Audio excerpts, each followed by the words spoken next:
referee no fair, ظالم ظلم مبين. আর্জেন্টিনার দালাল ওরা, রেফারি একটা জালিম। পবিত্র কোরআনের আয়াত হাসবুনাল্লাহু ওয়া নিমাল ওয়াকিল, حسب الله ونعم الوكيل. অর্থাৎ আল্লাহই আমাদের জন্য যথেষ্ট আর তিনিই সর্বোত্তম কর্মবিধায়ক। কতটা কষ্ট পেলে এমনটা বলতে পারেন মিশরের ফুটবলার মোস্তফা জিকো। তিনি আরো বলেন, আমাদের পুরো জাতির স্বপ্ন নষ্ট করেছে রেফারি।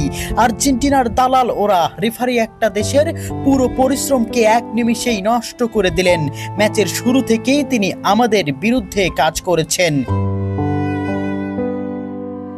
চোখের জলকে সঙ্গী করে আটালান্টার সবুজ ঘাসে পড়ে থাকেন মিশরের স্বপ্নবাজরা। ৩-২ গোলে শেষ তাদের বিশ্বকাপের যাত্রা। ম্যাচে ফ্রাসোয়া ল্যাটিক্সিয়া রেফারি হিসেবে দায়িত্ব পালন করেন। মিশরের একটি গোল বাতিলের পাশাপাশি ম্যাচের শেষ মুহূর্তে মোহাম্মদ সালার একটি ট্যাকেলও এড়িয়ে যান তিনি। দেখার প্রয়োজনও করেননি VAR। জানিয়ে রীতিমতো তুলপাড় ফুটবল বিশ্ব। ওই কাউন্টার অ্যাটাকে গোল করে আর্জেন্টিনাকে এগিয়ে দেন অ্যানজো। শেষ পর্যন্ত মিশর হৃদয় ভাঙ্গা হারকে সঙ্গী করে মাঠ ছাড়ে।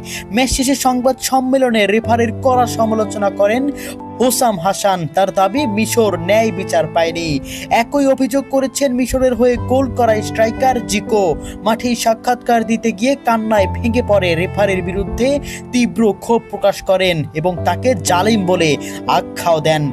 জিকো বলেন, রেফারি আমাদের প্রতি অন্যায় করেছেন, সে একজন জালিম। এ সময় তিনি পবিত্র কোরআনের আয়াত হাসবুনাল্লাহু ওয়া নিমাল ওয়াকিল, অর্থাৎ আল্লাহই আমাদের জন্য যথেষ্ট আর তিনিই সর্বোত্তম কর্মবিধায়ক। একজন মানুষ কতটা কষ্ট পেলে এমনটা বলতে পারেন। এছাড়াও তিনি বলেন, রেফারি একটি পুরো জাতির পরিশ্রম নষ্ট করে দিয়েছে। সাক্ষাৎকারের একেবারে শেষ দিকে জিকো আরো গুরুতর অভিযোগ তুলে বলেন, এই শিরোপা আর্জেন্টিনার দিকেই পরিচালিত হচ্ছে। তার এই মন্তব্যের পরপরই সম্প্রচার হঠাৎই বন্ধ হয়ে যায়। প্রিয় দর্শক, আপনাদের কাছে কি মনে হয় মোস্তফা জিকোর কথাগুলো কতটুকু যুক্তিসম্পূর্ণ?